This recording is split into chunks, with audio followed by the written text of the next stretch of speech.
So we're back with another episode. We're going to talk about games today, what we're playing very briefly. Then we get into our topic. Today we're talking about game industry and development and how things have changed since we were kids in the 80s to now. And again, none of us are game developers. We might know people who are in game development, but we've all, I would say, pretty fairly well read and respectively Europe, Canada, America, Taiwan, that sort of stuff. So we'll be able to give you some at least historical insight into what's going on.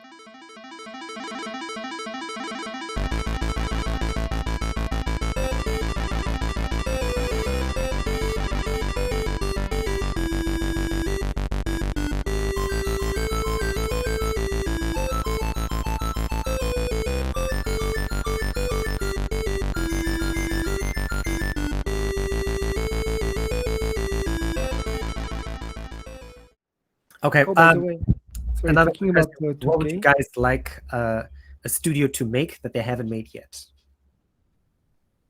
As in like gosh, Ratchet and Clank version 6 or Horizon Zero Dawn Forbidden East. That's coming. That's coming. Don't worry. Elder Scrolls 6, GTA 6. Okay. No, Elder Scrolls 6. Yeah. A good Fallout. You know, a Fallout 5, but a good one. Fallout 4 was awesome. What are you talking about? Yeah. Yeah. Okay. It's divisive. No. I know. And for now, I have always been disappointed mostly by what's the name? You know, GameWorks, Warhammer 40K saga. I always found the Dawn of games. War, not a good Dawn of War as opposed to Dawn of War 3 was. Yes, I mean a game which finally gives Astartes, you know, like Space Marines, the respect they deserve because they are good, you know, like books about them or tabletop games. These are fantastic universe, and I feel that the games don't really reflect how grandiose, you know, how fantastic this universe is. And yeah, or Warhammer, you know, like a Total War Warhammer 40K after the fantasy. Oh, that I love. Nice. That's so cool. All right, Adam, what about you? I'd love a new Bushido Blade, but if I had to pick one to prioritize, it would probably be Dragon's Dogma 2. Oh god. I would love a new Dragon's Dogma, but I tried it still on the waiting. Switch. It's just way too complicated. You just climb up on stuff and just smash into it. No, but it's like so many buttons and so many menus and stuff. It like really reminds me of how simpler games have become and how complicated games used to be back in the day. That was just PS3. What happened to this franchise, by the way? It was a hit, if I recall. Dragon's Dogma. I think it had kind of a slow burn.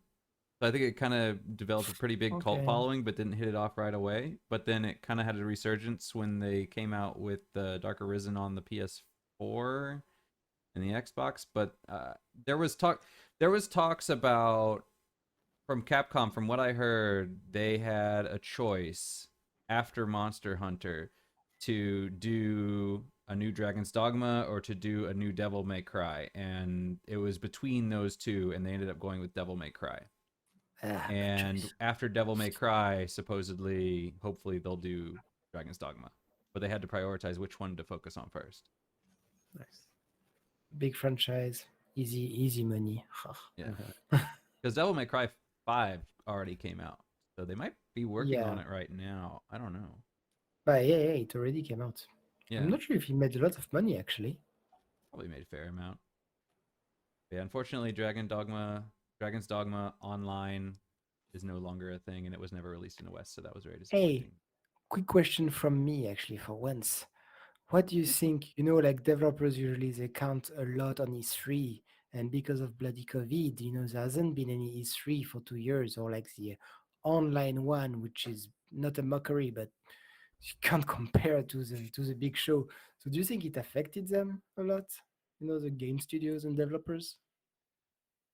I don't think so. Because- I mean, now, because there's no E3, but there's still a lot of Sony's been doing all their own online things now, and plus with streaming now, I think most people, even back in the days, I think most people don't go to E3. Most people hear about what's happening at E3 after the fact, you know, in back in the day in magazines or, you know, watching the YouTube videos or whatever. So I think now, you know, I don't think it's affected them at all.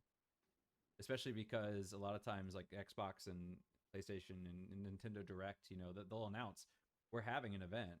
It'll be online. So everybody knows when to look for these things. So I don't think having no E3 has really affected them in that regard. Yeah, everybody's waiting for Bethesda conference to see them say sorry about that last game.